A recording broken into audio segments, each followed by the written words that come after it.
Quiero dar las gracias a los organizadores del Congreso por invitarme a participar con un tema que me gusta mucho y en especial quiero expresar mi agradecimiento a José Antonio Ruiz Rosa, que fue mi codirector de tesis hace ya 15 años.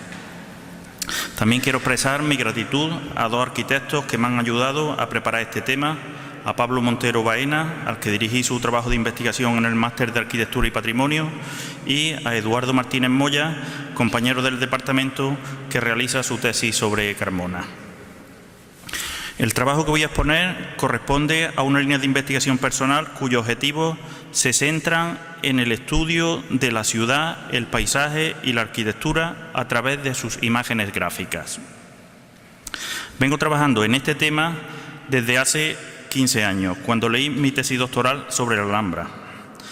Y desde allí, desde Granada, me he ido extendiendo a diversos enclaves monumentales e históricos, como es ahora el caso de Carmona. Los objetivos de mi trabajo de investigación subrayan la necesidad de documentar gráficamente nuestro patrimonio como forma de conocerlo, preservarlo y difundir su conocimiento. En este sentido, yo me ocupo especialmente del estudio de un tipo de documentos gráficos, las vistas o perspectivas. Mediante secuencias de vistas producidas a lo largo de la historia, se comprende mejor la evolución de la ciudad, su paisaje y su arquitectura. En cuanto a la metodología seguida, una fase inicial del trabajo ha consistido, lógicamente, en localizar las imágenes estudiadas, solicitando permiso y una digitalización con alta resolución, siempre que ha sido posible. Para entender adecuadamente cada imagen debe conocerse el contexto de su autor, su formación y su producción gráfica. Deben comprenderse sus intereses, sus objetivos y sus técnicas gráficas. Además, deben localizarse y clasificarse los puntos de vista. Posteriormente pueden relacionarse dibujos de distintos autores en el mismo lugar. También deben compararse los dibujos con fotos actuales y en algunos casos es conveniente hacer dibujos analíticos o interpretativos. De este modo es posible valorar la fiabilidad documental de cada dibujo y al mismo tiempo comprender algunas transformaciones del paisaje estudiado. Debo advertir que lo que aquí se presenta es una síntesis provisional de una investigación en marcha y que en este momento está abierta a nuevas aportaciones. Se han elegido una docena de vistas sobre el paisaje urbano de Carmona, que corresponden a 6 autores. Anton van den Wingaerde en el siglo XVI, Pierre Maria Baldi en el siglo XVII y en el siglo XIX Richard Ford, David Robert, George Vivian y Nicolas Chapuis. Así, se abarca un periodo temporal que comprende hasta la aparición de la fotografía, a mediados del XIX, tema que será objeto de otra ponencia posterior a la mía.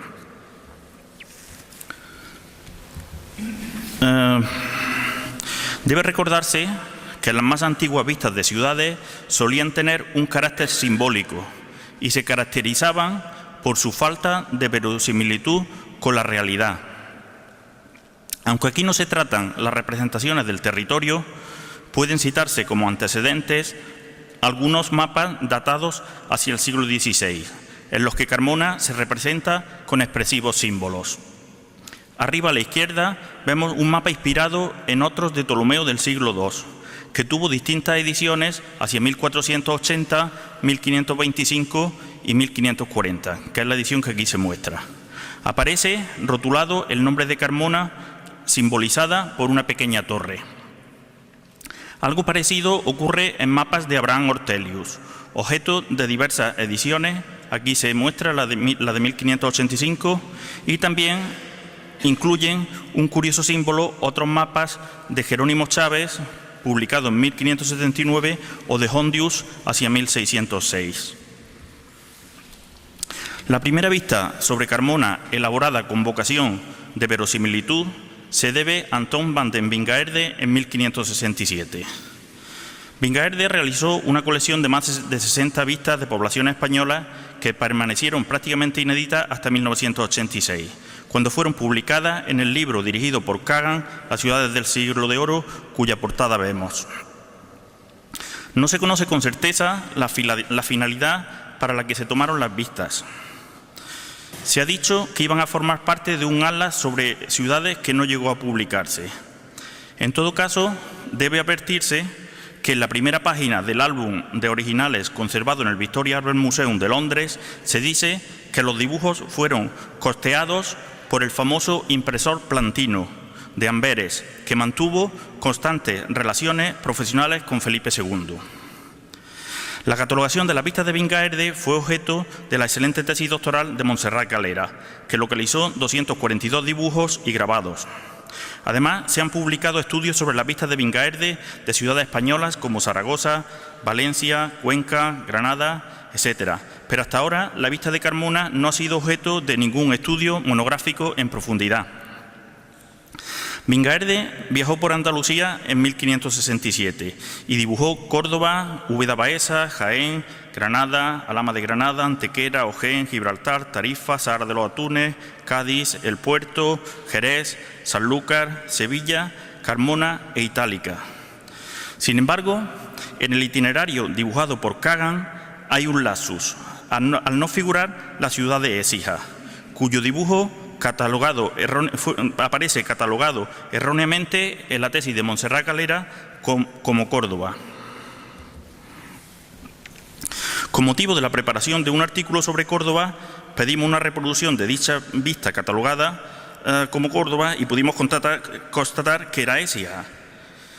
Presenté un estudio de la vista de Vingaerde de Écija en las 9ª Jornadas de Patrimonio de dicha ciudad, cuyas actas se publicaron en 2012.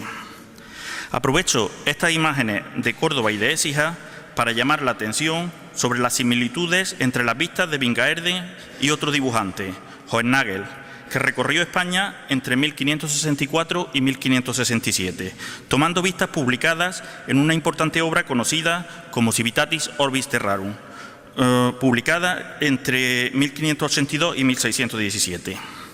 Dicha obra no incluye ninguna vista de Carmona, pero, curiosamente, la vista de Vingaerde sobre Carmona, que se conserva en la Biblioteca Nacional de Viena, se encuentra en una carpeta junto a más vistas del propio autor y también junto a otras vistas de Hohenagel. Hasta ahora, ningún estudio ha abordado las posibles relaciones entre Vingaerde y Hohenagel. Aunque dicho tema sobrepasa los objetivos de esta breve presentación, debe destacarse que existen numerosas coincidencias entre ambos, pudiendo plantearse la duda de si Hohenagel también dibujó Carmona. Dicha hipótesis cobra cuerpo cuando vemos que en la vista de Carmona de Vingaerde aparecen, junto a la firma y la fecha, dos personajes en primer plano. Mi pregunta, aún sin una firme respuesta, es: ¿podrían ser Hohenagel y Vingaerde? Esta situación se repite en otros dibujos de Vingaerde, en Guadalupe, en Talavera de la Reina, etc., pero también sucede en vistas de Hohenagel como Sahara de la Sierra, Cádiz, etc. Vingaerde solía representar las ciudades con un punto de vista elevado, a veces desde torres o incluso desde puntos de vista imaginarios en el mar, como en Málaga. Y en ciertas vistas, como la de Cuenca, se incluye una retícula que hace pensar en el uso de algún artilugio para encajar sus dibujos al natural, aunque dicha cuadrícula pudo realizarla algún grabador que trató de copiar los dibujos en planchas para su impresión. Los dibujos de Vingaerde suelen ser de una gran precisión, salvo excepciones, como Écija o Málaga. Ello se conseguía mediante un meticuloso método de trabajo en el que se usaban bocetos sucesivos para llegar a una vista final de mayor complejidad. Estoy seguro de que Vingaerde debió realizar otros dibujos previos sobre Carmona que no conocemos para llegar a esta compleja vista.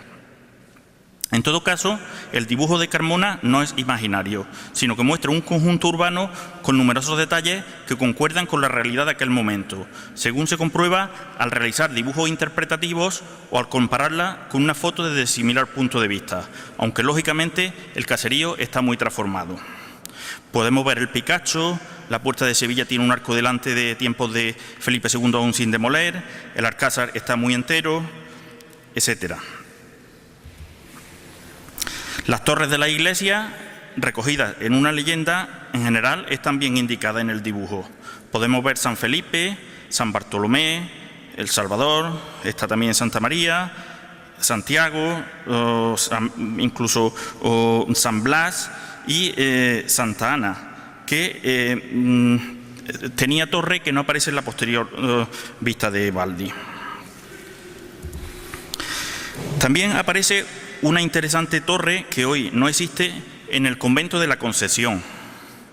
Debo citar aquí un interesante artículo de Inmaculada Carrasco y Alejandro Jiménez sobre dicho convento, en el que se aportan datos y fechas, como por ejemplo que la iglesia fue bendecida en 1543.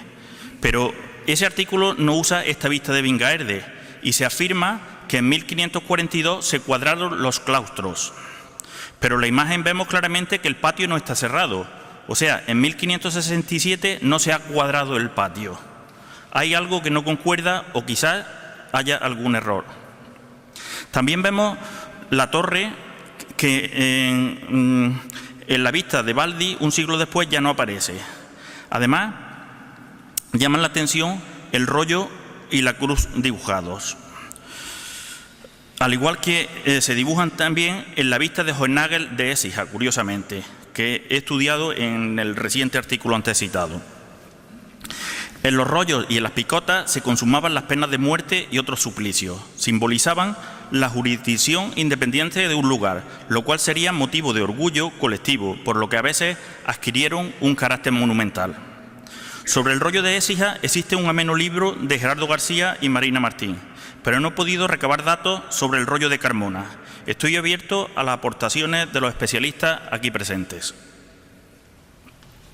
Son también muy interesantes los arrabales dibujados por Vingaerde, que concuerdan con planos del 19, así como otros muchos pormenores en los que no me voy a detener en esta apretada síntesis.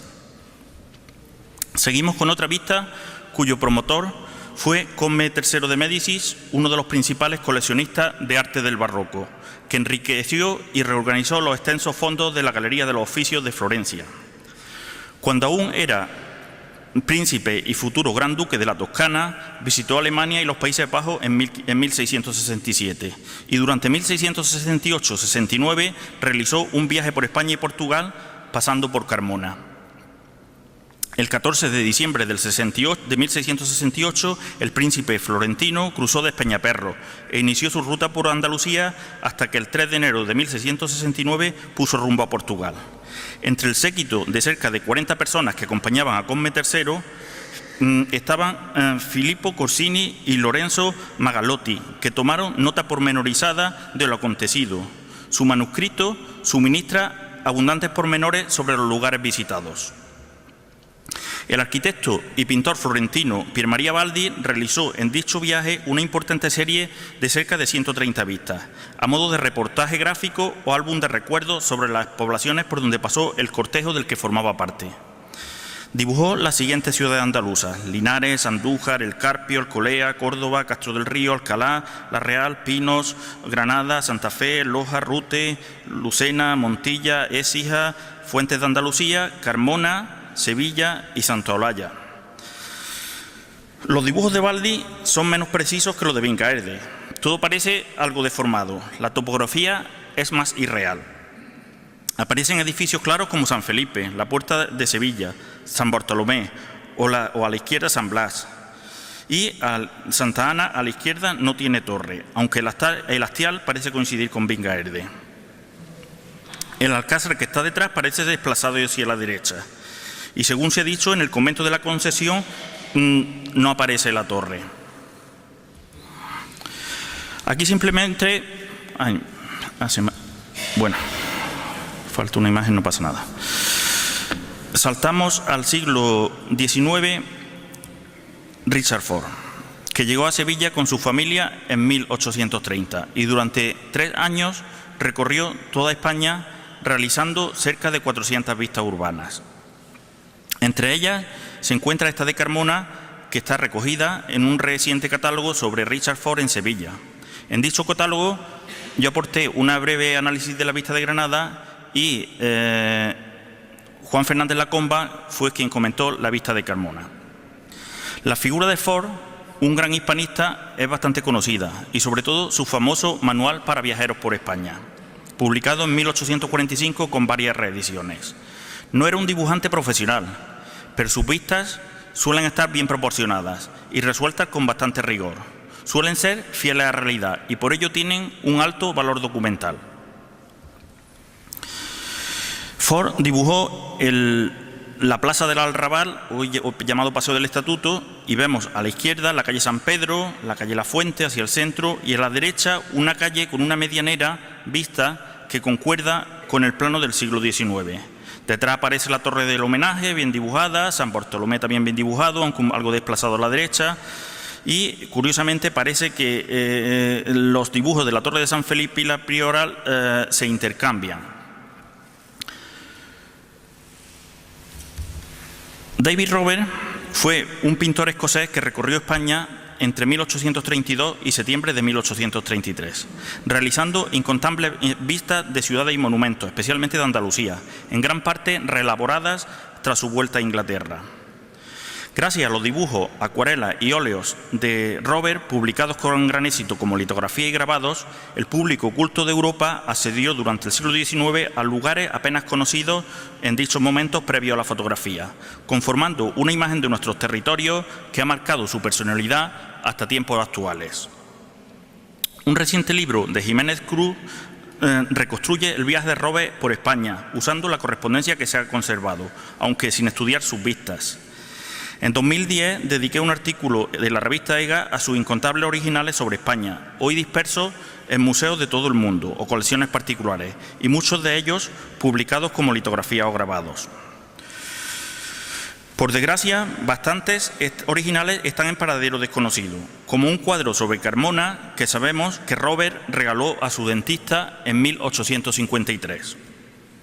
Por el contrario, resultan bastante conocidas sus 26 litografías sobre España, publicadas en 1837, y los cerca de 70 grabados al acero, más pequeñas viñetas, en 4 tomos, editados entre 1835 y 1838.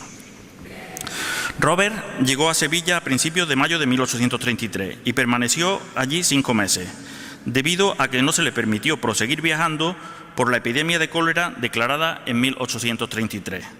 Durante ese tiempo visitaría Alcalá de Guadaira y también Carmona. Aquí realizó dibujos de la capilla de un convento que fueron versionados como litografías y pequeñas viñetas. También podemos ver el dibujo original aquí. Además, realizó dibujos en otros puntos de vista que vamos a ver a continuación. Este es un bello original poco conocido de la llamada entonces Plaza del Mercado.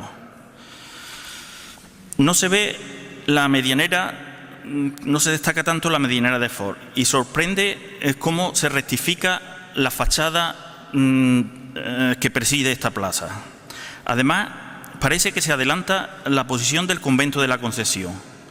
La calle de San Pedro lleva a la puerta de Sevilla en una posición correcta y el matacán de dicha puerta está bien dibujado. No obstante, parece que los restos de muralla se enfatizan e incluso compiten con el alcázar. Sin embargo, la litografía que después se publicó en base al original comentado está más manipulada e idealizada. Se completó la regularización de la plaza, la fachada inclinada ahora ya es casi recta. Se realzaron cupulillas de San Pedro que en Ford aparecían con una proporción justa. La posición de la Concesión y su espadaña parece también algo manipulada, al igual que la puerta de Sevilla. El resultado es una bella composición pictórica que tuvo una enorme difusión por toda Europa. Aquí vemos alguna comparación entre el original, la litografía, una foto de una postal de los años 70 y un dibujo interpretativo con el cual se estudian los pormenores del dibujo, que no vamos a detenernos ahora en ellos, lógicamente. Entre sus obras hay una especialmente bella, que es este atardecer, que también mantiene cierta fidelidad con la realidad. Aparece la Torre del Homenaje y el Salón de Presos Alto. La giraldilla está bien dibujada, al igual que los volúmenes de las cupulillas cercanas, que en el posterior grabado se sobrelevan y se manipulan, incluso se añade algún volumen más. El matadero, en la parte inferior de la izquierda, también aparece bien dibujado. Este es el dibujo del que existen referencias posteriores de un óleo posterior fechado en 1853 que Robert regaló a su dentista y que ojalá algún día apareciese en el mercado. Aquí vemos otros atardeceres de Robert. Es muy famoso y conocido, especialmente el que tienen ustedes a su derecha, sobre Alcalá de Guadaira, el atardecer en Alcalá de Guadaira, que hoy puede contemplarse en el Museo del Prado. Además, abajo se trae un atardecer en Sevilla con la Torre del Oro y bueno, con la muralla y la Giralda, con estos efectos de luz que tanto interesaban al artista. Bueno, aquí vemos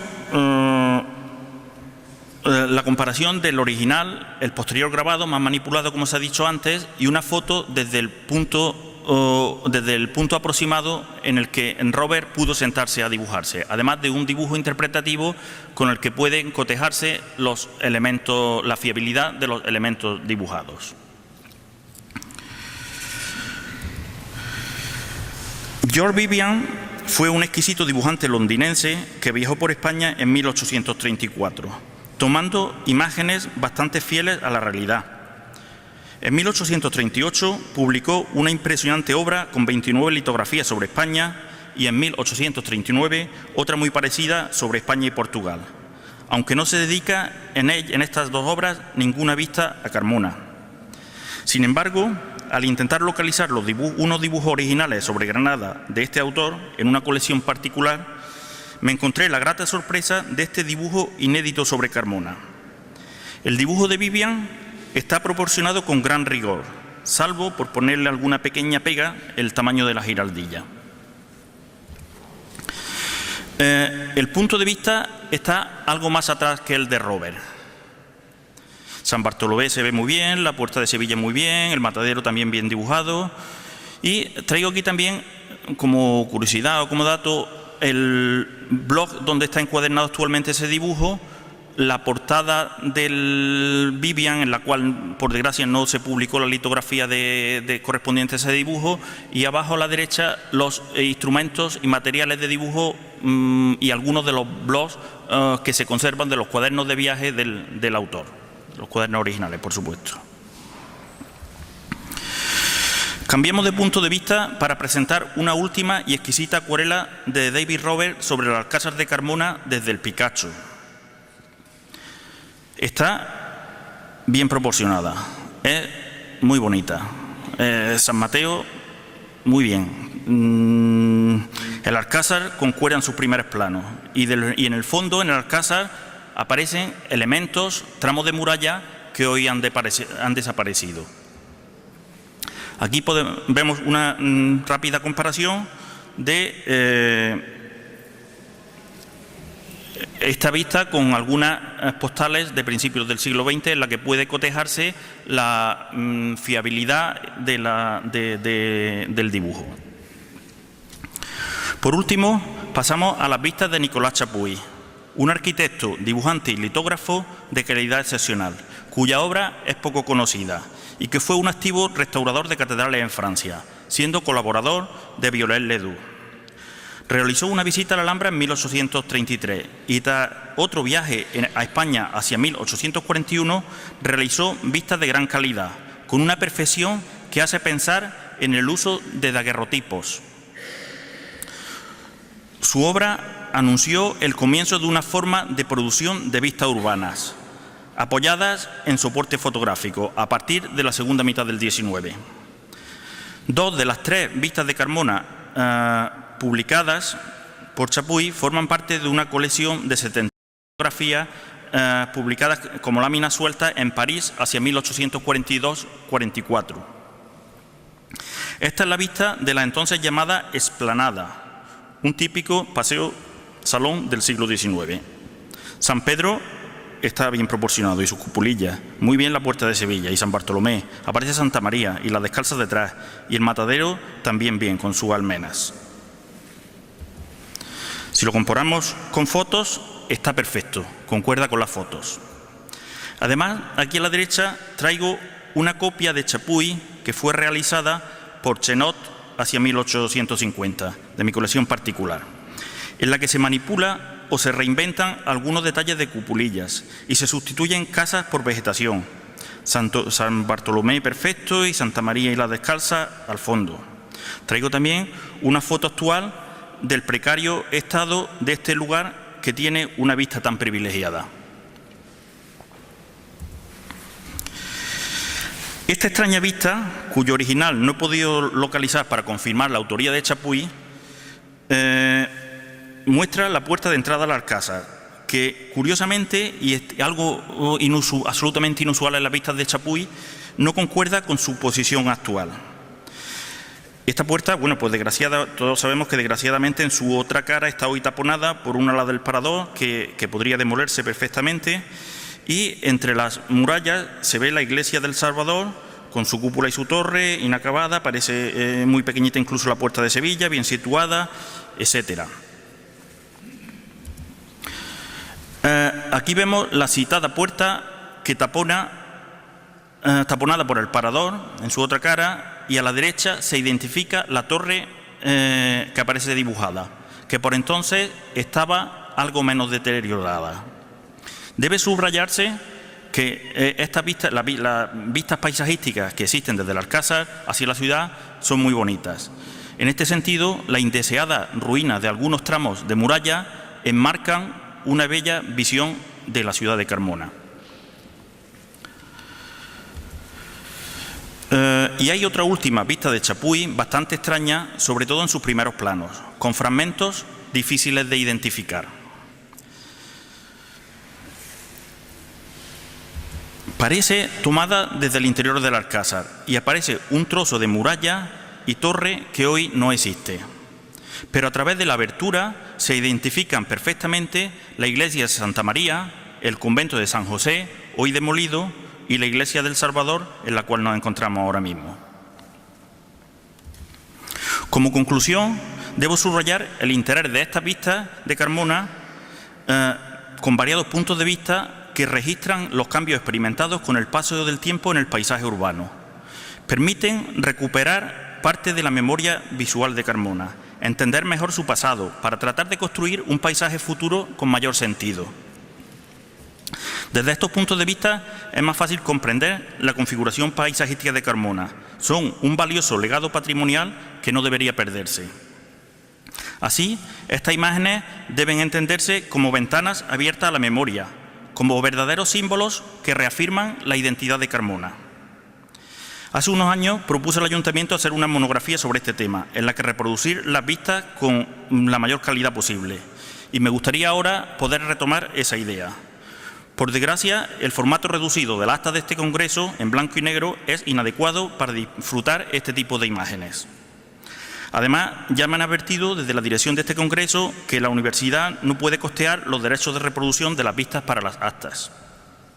Por ello, aquí pido el apoyo de personas e instituciones de Carmona para acometer una adecuada publicación.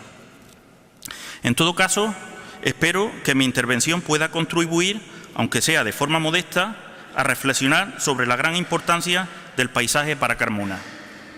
Incluso me atrevo a llamar la atención de los urbanistas responsables de este pueblo para que apoyen el estudio y la recuperación de estos miradores históricos, potenciando su conocimiento y su disfrute por parte de todos. Muchas gracias.